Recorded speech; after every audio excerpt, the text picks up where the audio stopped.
Hey everybody, my name is Paul Eston Jr., aka Boy Green. I'm the New York Jets digital reporter for Heavy.com. And welcome, no matter where you're watching. We're streaming live right now on the Heavy on Jets Facebook page to over 19,000 Jet fans. Thanks for you guys for stopping by. We're streaming live on YouTube.com/BoyGreen25 and, of course, on my Twitter account at BoyGreen25. And boy, we've got a phenomenal guest here coming up on the show. His name is Ari Meirov, and he covers the National Football League for Pro Football Focus, and quite frankly, a rising superstar here in the business. Let's bring him in. Ari, thanks for gracing us with your presence. Well, Paul, what a great intro, man. I mean, after a long 3 days of this draft, to still have this energy after all that, it's quite impressive. I'm grateful to be on. Thank you so much. Well, Ari, I do want to dive into the Jets draft, which, of course, is one of the main reasons we brought you on, but I have to ask you about your meteoric rise, quite frankly, through the business. I mean, right now, for people counting at home, by the start of this interview, you had over 554,000 Twitter followers. How does it feel to have that power at your fingertips? And, of course, the pressure of everything you tweet. People are waiting at the ready to get that in their boxes. How does that feel? Well, first of all, there is a lot of pressure. You're right. And it didn't happen overnight. Let's just make that very clear. I started this account in 2013 just as an avid NFL fan. And I used to really track all the news very closely. The draft was and still is my favorite event. For agency, all the entire year, the salary cap, everything. I used to be very into it. And I decided back in 2013, for the average fan who's at work or in school, it's really hard to keep track of everything. So I wanted to try to make a place where all the information is in one spot. And for the first 2 or 3 years, it didn't really have much engagement. Not many people were looking at it, but I really enjoyed doing it. Accurate, relevant information in a timely fashion. And then 2 or 3 or 4 years later, I just started seeing a bunch of reporters and players and agents and these type of people who I read about and know about are starting to follow the account. And some people started to message me. I'm like, oh, I might have something going on over here. So I kept on doing it, over years, and kept on doing the exact same thing of posting relevant, accurate information. And over time, I was kind of doing real estate as well. That was my main hustle. Wow. This was my side hustle. And then, we're gonna fast forward a little bit, but this past year, about a year ago, PFF reached out. They're like, we're very into data and analytics and numbers, but we want to start a news division as well. We've been keeping a close eye on what you've been doing, and we're interested in you. So we had some discussions, and after talking for a little bit, I was hired to be their official NFL news person, insider reporter, whatever you want to call it. And I was able to drop real estate, and now this is my full-time gig. So that's basically the short story of how this all happened. It took a while for it to all officially unfold, and never giving up and everything. But it's I'm grateful for it every single day that I'm able to do this as my job now. And Ari, is there like a certain, I'm sure obviously the hiring of, having a media beast like PFF behind you certainly gives a little juice or pop. But even before that, quite frankly, you had obviously developed your own following. Was there a certain point that you said, wait a second here, oh baby, something's clicked, something's popped for me here, that you feel like this could be eventually ultimately casting real estate aside and giving this your full bear here?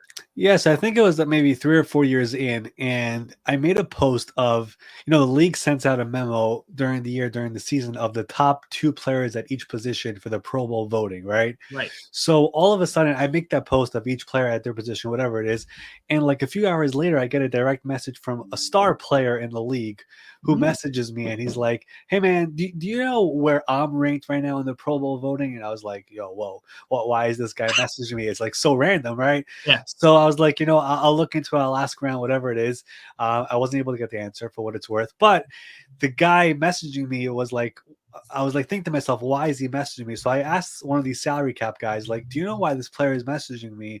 And he's like, he looked into his contract. He's like, yeah, he has a $500,000 Pro Bowl incentive if he makes it. So now I know why he messaged me. But the fact that somebody of his caliber, he's a Pro Bowl safety, the name if I was going to say, I won't put him out here, but of course, for him actually to message me made me feel like, okay, fine.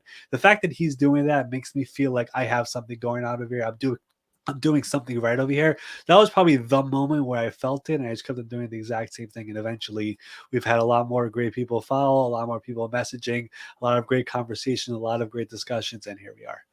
Well, for those who don't know, and again, you got to hop on the bandwagon. You see the handle right there at My Sports Update. And semi-recently, Ari, you made the decision to, instead of just being kind of this faceless My Sports Update, you committed saying, hey, everybody, here's me behind the scenes, Ari Meirov here. Yeah. Which is very interesting. But I have to ask you, as a guy who's also in the media, before I became in the media, I was a fan, and I'm still a fan, quite frankly. Yeah. But, the fact of the matter is when I was a fan, there's a lot of whoa moments like, oh, my gosh, look, I'm talking to this guy. Is there a certain guest? Because, again, for those who don't know, you're also the host of the well-named Ari Meirov NFL show, and you bring on superstar guests all the time. Is there still one that you kind of had to pinch yourself going, oh, my goodness, I'm talking to this guy here on my show? What's that name that pops out for you? Interesting. You make me think over here a little bit. Excellent. That's good. That's good. what we want these questions to do here on the show, Ari. I think the first time I had Schefter on was good. Like I got to know Schefter well by texting or private messaging, but to actually have him on the show the first time, where it was 2.5 years ago, 3 years ago, I felt like that was a big moment because I'm a news account, he's a news guy, and having him on my podcast before I even got to PFF, I felt like that was a big step forward for me. So probably him when he came on, and I used to look up to him and how he used to do all his work and the grind, the commitment that he had to everything. So when I had him on the show 2-3 years ago, that was the first big name guest that I had, and it felt like a big moment for me. And I've had him a couple more times ever since. We've gotten to know each other pretty well, but the first time having him on was pretty big for me. Let's put it that way. That makes a lot of sense. Again, we're having Ari Meirov here on the show live right here. Like I said, we're on Heavy on Jets, YouTube, Twitter. I'm pinching myself to have Ari Meirov on the show. So full circle, Ari. That's just kind of what happens here on the program. Make sure you follow him on Twitter at My Sports Update. Join the following. And, of course, check out all his great work for Pro Football Focus, PFF.com, if you will. And like the video, hit subscribe down below to show a little love as well. Ari, one of the big reasons we brought you on and we set this up prior to the draft was recapping the 2022 New York Jets NFL draft. And right off the top, I want your national perspective on how do you think they made out ultimately over the 3 days over the weekend? Yeah, I mean, it's hard not to give them a very high grade. I mean, Joe Douglas basically said it. They got 3 out of the top 8 players on their board in the first round. They're able to trade up to get their number 1 running back as well in Breshaun Hall. On most boards, they got cornerback 1, wide receiver 1, running back 1, edge 3 most likely on most boards, and even tight end 2 later on in the draft as well. So a very strong draft looking at it now. Now, I believe Robert Sala said after the draft that none of this really matters. We'll have to see in 3 years from now. That is the truth. I mean, I love everyone giving out their grades, whatever it is. I mean, like a perfect example is last week, the Raiders declined the 5th-year option on Jonathan Abram, Josh Jacobs, and Clelin Ferrell. I went back to check out some of the grades when those guys were drafted. There were A's flying around. There's B pluses flying around. Looking back at it 4 years later, I don't think so, right? So we could say it looks great right now, and I love their draft. I think they hit home runs every single pick in this draft. They only were drafted until the 4th round, I believe, right? Right. But based off right now, I love their draft. But Robert Sala is right. Let's see how these guys get on the field. Rookie minicamp is this week. Let's see them on there. And when the season starts, how much of an impact are they going to have on this very young team, a second-year head coach? Let's see them on the field, and then eventually we'll know the real answers. But right now, you're asking me, I loved everything the Jets did in this draft, being aggressive to trade up and get Jermaine Johnson, the guy they might have taken at 10, getting him excellent. I know people were questioning the Breshaun Hall pick. I'm fine with it. Michael Carter, he can't be your lead back. Last year he got hurt. I don't think he can do it. Having him with Breshaun Hall, in my opinion, is excellent. So I loved everything they did in the draft. We'll obviously see how they do on the field when the time comes. And beautiful, Ari, that you brought it up. Yes, Robert Sala at the post-draft presser was asked, wow, you're universally praised. How does that feel? Well, he was like, well, a couple years ago when I was over in Seattle, our first 3 picks were Bruce Irvin, Bobby Wagner, and Russell Wilson, and we got D grades. And I remember that draft well because the Jets picked 1 pick later, and Bruce Irvin was considered this 3rd or 4th round pick. They take him at 15. The draft board goes, what a horrible pick. And we know 2 of those are Hall of Famers, and 1 had a pretty long NFL career too. So again, you're right, Ari, that everything has to be taken in perspective. But one player I want to kind of hone in on here is Jermaine Johnson. Some draft people had him number 4 overall to the Jets, mocked over the months. Some people had him at 10th overall, and somehow, some way, checks notes 26 overall. Ari, what happened here? What changed? Because I know sometimes what the media thinks with mock drafts and what the NFL teams think can sometimes be different. With all your insight and information and people you know, have you gotten an answer on why the heck Jermaine Johnson fell that far? Yeah, so it's interesting because when all the talk about 4 and 10 came out, usually I've always gotten a good sense of understanding what's real, what's not. I never really bought into that. I wasn't really sure if that's true enough. Where is it coming from? Is it coming from the player side, a team side, a smokescreen, whatever it is? I wasn't sure exactly where it is. For him to drop to 26, though, is not something that I was expecting. I felt like his floor was 12 to 15. Dropping to 26, it makes me feel like, okay, there's something here as to why he's dropping. Yeah, there was a big run on receivers, like Dotson going at 16. Yeah. That might have been a surprise. You know what I mean? Like maybe that's why he kept on dropping because teams wanted to get a receiver, whatever it is. But the one thing that I'm seeing out there is that his interviews didn't go well. Now, I don't want to put that out there on my reporting because I haven't been able to verify that. Yeah. But clearly there is something there that made teams pass on this guy. But at the same time, I know for a fact that his visit with the Jets and with Robert Sala, it was amazing and it went really well. And that is probably one of the reasons why a lot of the Jets beat writers, for example, felt that Jermaine Johnson is a player the Jets would love and might consider taking at 4 and 10. It just didn't really feel that realistic for it to happen there. But I don't think they also felt like he would be available by 15, 16, 17, 18, which is why they tried to trade back up and eventually were able to do that with Tennessee at 26. You know, he is an elite pass rusher. There's also some question about the whole idea that he had more sacks than pressures. Sometimes sacks don't tell you the full story on a player. That could be a reasoning. The fact that he was playing in the ACC in Florida State, it's not as great of a conference compared to where he was in Georgia. That could be a reason. But overall, this is a player who led the ACC in sacks. He clearly has a lot of talent. We know how much pass rush means to a Robert Sala defense. He's going to have an opportunity right away in that defense. And I think just seeing the reaction in that draft room when they were able to trade up, that video came out, it was awesome. And then just seeing the way Robert Sala loved the fact they were able to get this guy. Clearly they have a plan for this guy. He's going to be in the building. He's already been in the building, but eventually he'll be on the field here next week for rookie minicamp, and they'll get to see him up close and personal. So we'll see what happens with him. I love the pick. Clearly there's a plan for him, and we'll see what happens there. And Art, do you buy or sell what Joe Douglas said at his post-draft presser? Quite frankly, he said it even leading up into it, is that every team's board is different. And especially in this draft, it was so wild that he said, you know, we can line up our 1 through 10, another team can line up their 1 through 10, and we could have dramatic differences. And obviously that was the case with Jermaine Johnson dropping as far as he did. Is that something you're buying from talking to kind of teams all over the league? And I'm kind of here in a nutshell with the Jets, but you have the pleasure of kind of covering the entire NFL as a whole. Would you buy into what Joe Douglas said there? Yeah, I mean, every team definitely has a different board. Every team has a different board structure as well, the way they set it up. Especially this year where we had a bunch of extra players in this draft because of COVID. That middle portion of the draft, which again, the Jets didn't have that many picks there, but that entire middle portion, it felt like everyone's boards were different. And there were some teams who really wanted to use that middle of the draft and try to strike that portion, which like the Ravens, they had 6 picks in the 4th round. That was a plan for them. They wanted that because they believe the middle of the draft has a bunch of potential gems in there. And that's what they did by using all 6 of those picks. They never planned to trade up with those picks. They wanted to keep it there. So it feels like that middle of the draft, a lot of people felt like there's a lot of depth there. The problem is with all these different boards, everyone had it all over the place. So one team could have a player at 50, another team could be at 150. Cole Strange, for example, to the Patriots. I mean, that pick, obviously a lot of people were like, holy cow, what is that? The player, the Patriots clearly valued him and believed that, yes, 26 might be too high for him, but we believe he could potentially go by the time we have our 2nd round pick, and we don't have a 3rd round grade on him. We believe he's a 1st to middle 2nd round pick, and he's not going to get to us in the 2nd, so let's just take him now. So yeah, every team has a different way of doing this. Each board is different, and especially this year when there are so many more players in the pool, when you have 32 different opinions, 32 different boards, it is all over the map. All right, Ari, let's get into this. Breshaun Hall. Now, that one stunned a lot of Jets people. We thought the Jets felt pretty comfortable with Michael Carter. Obviously not. And they not only take a running back in the 2nd round, which would have been surprising on the surface, but they traded up with the Giants. So check that one off the bucket list too, to move up for Breshaun Hall. And let me ask you your opinion, because it seemed like at Jets land, our perception essentially the pick was it felt like a YOLO pick. Like, okay, let's score all the points.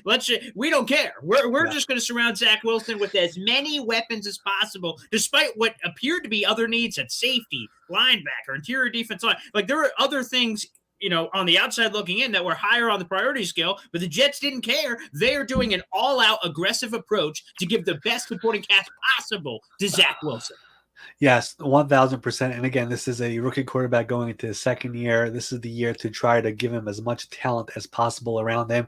Look at what the Chargers did last year, where, Justin Herbert's rookie year was phenomenal. Let's just go in and get him Rashawn Slater, get him a Corey Linsley. We already have Mike Williams, Keenan Allen on this team.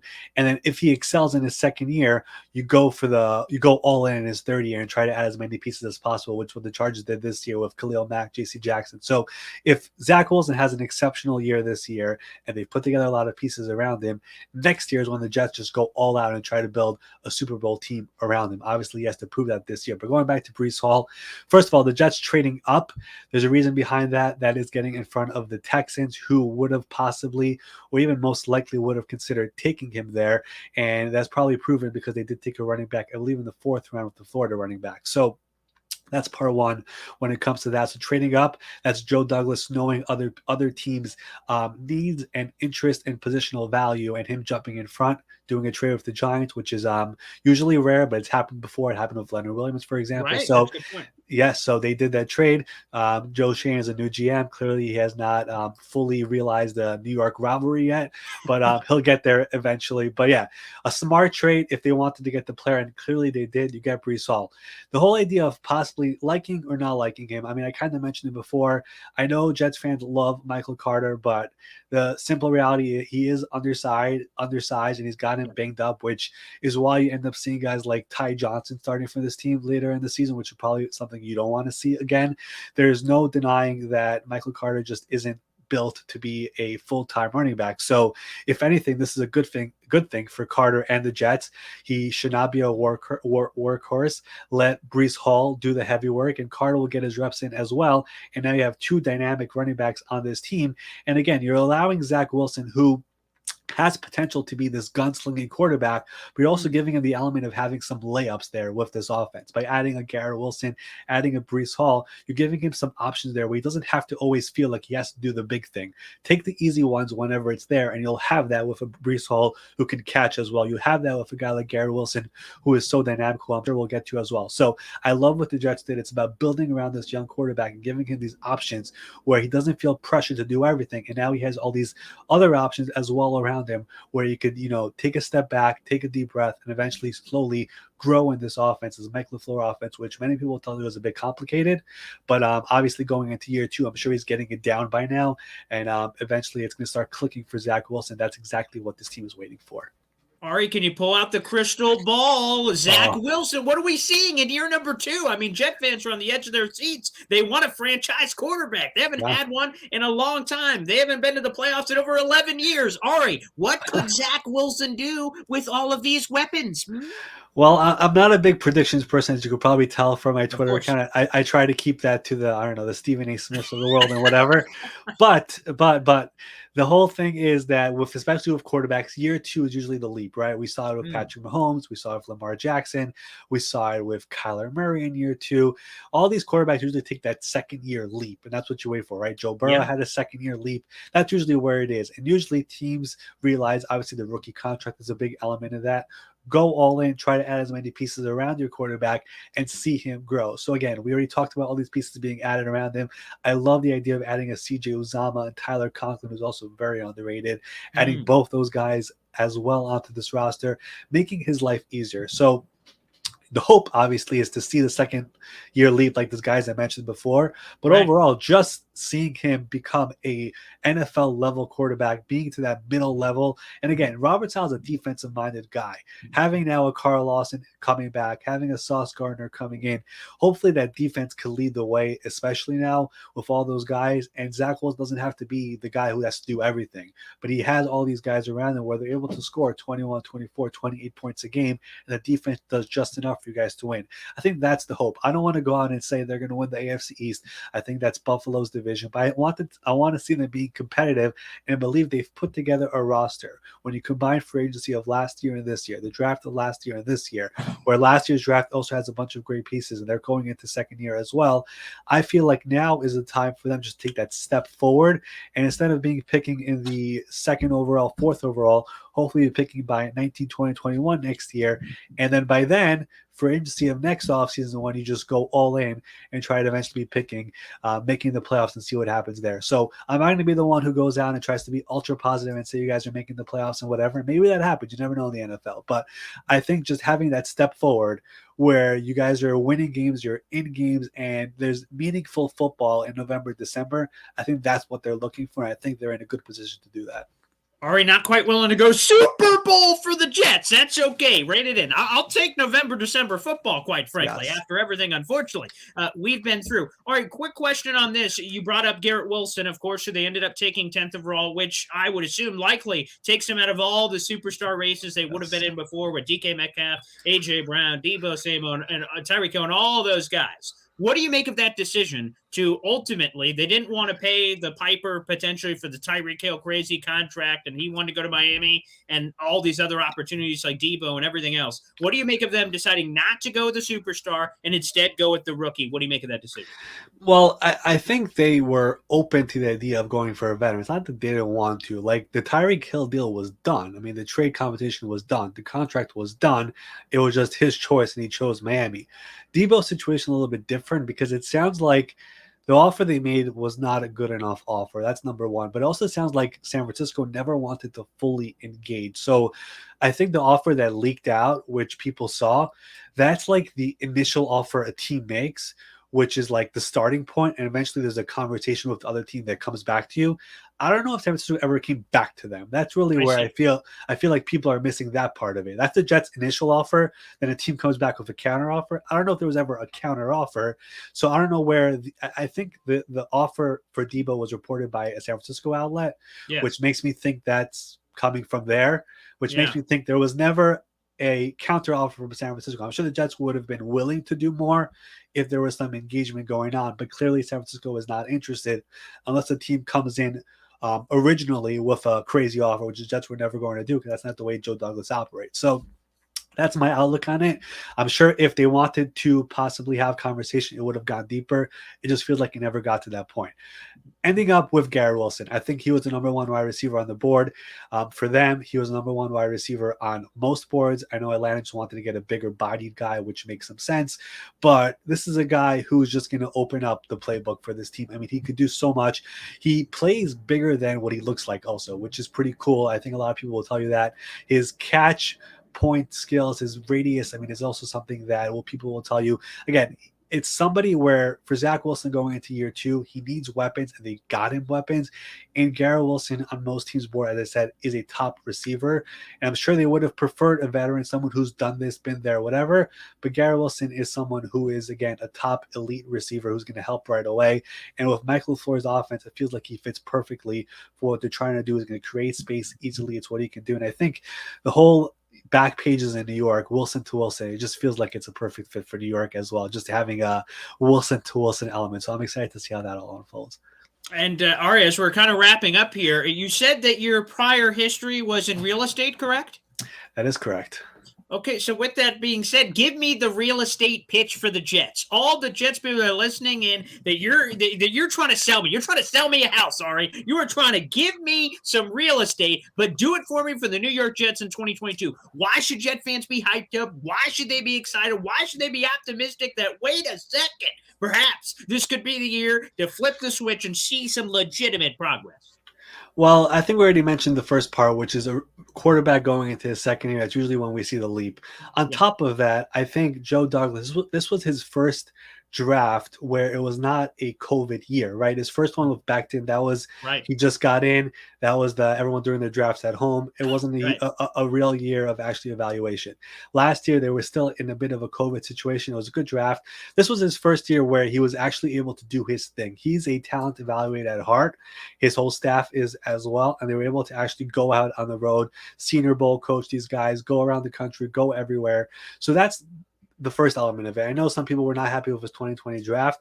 it's a COVID year. I don't want to call it a wash, but I think that's part of it. So Hmm. this being the first year where I'm actually the GM, I'm able to do GM stuff this year. I think that plays part of this. Robert Sala last year, his first year as well. Usually first year head coaches, it's very rare for them to actually do really well. I want to see him in his second year. I actually felt bad last year because Carl Lawson got hurt. Lamarcus Joyner got hurt. Who else was in that free agent class? Gerard Davis was hurt a little bit. And he got hurt. Most of the guys that they signed in free agency last year also got hurt, and they were still a little bit in that. CJ Mosley, I think that was his first year back from a COVID year. So it felt like there was just too much stuff going on. It wasn't all settled the way you want it to be for a first year head coach. It feels like going into his second year now, everything is a little bit more structured and organized, and everyone is in the right position and everything is set the right way. It just feels like everything's a little bit different going into this year. I feel like you could probably talk about it better than me when it comes to being the Jets guy. It just feels like everything is much more structured and organized going into this year. And again, if they take that step forward this year, which I think they will, it's next offseason when it's time to just push all gas, all brake, like Robert Sala says, and then really try to go for playoffs and potential Super Bowl. That's the way I look at it. I look at the same model the Chargers did with Justin Herbert. Second year, they saw the first year what he can do. They believe in him. Second year, they got him some help. They saw him elevate like crazy. Third year, we're going all in now to try to win a Super Bowl. Khalil Mack, J.C. Jackson, Zion Johnson, on and on. We're going to add more pieces to go all in during your rookie contract. So that's where I believe the Jets are right now. If they take the step forward this year, next year, they're going all in. They're going to make trades. They'll do whatever it takes to take this team over the hump and get somewhere where they haven't been in so long. Boom. Ari, I don't know why you got out of real estate. You just sold me a $300,000 house, baby. Yes. Get your commission and enjoy that. And by the way, Ari, what do we have to do to get a fellow brother verified on Twitter, for Pete's sake? I got to put in like a good word for you or something. I was going to ask you, could you help me out, my fellow verified? Yeah. I mean, you're not a fellow guy. I'm not verified yet, but could you help me out over here? What do I have to do? I've been trying so long. I don't know what it takes. I've requested, and for some reason it gets denied. And I've kind of got to a point where I'm satisfied without a blue check. So whatever it is, but if I can get it, fine. If not, who cares? Everyone knows who I am. There are people impersonating me, but it is what it is, like they say. So if it happens, great. If not, we'll live with it. We'll all be okay. See, that's a great flex, Ari. You're like, hey, people know who I am, okay? So if you don't need the blue check, you don't need it. But you know what? Here's what I'll do. I'll get my people to talk to their people, and we'll get back to you. When you get the verified blue check, just remember, who's the guy got it for you, okay, pal? So let's just... You'll get a lot from me if it happens. Let's put it that way. Okay, I'll work on that. Well, Ari, I want to thank you so much for taking some time to join us here on the show. Like I said, superstar in the business. If people don't know you, and they should, quite frankly, they're going to certainly, after this conversation and all the great work you've been doing. Ari, thank you so much, man. This was a lot of fun, and we'll have to do this again in the future, man. No, absolutely, Paul. Thank you so much. Your energy is awesome, man. I got to say it again. Thanks for having me on, and we'll definitely do this again. All right, there he is. Ari Meirov. Make sure you check him out, the Ari Meirov NFL Show. And great work for Pro Football Focus. Thanks, everybody. We'll see you.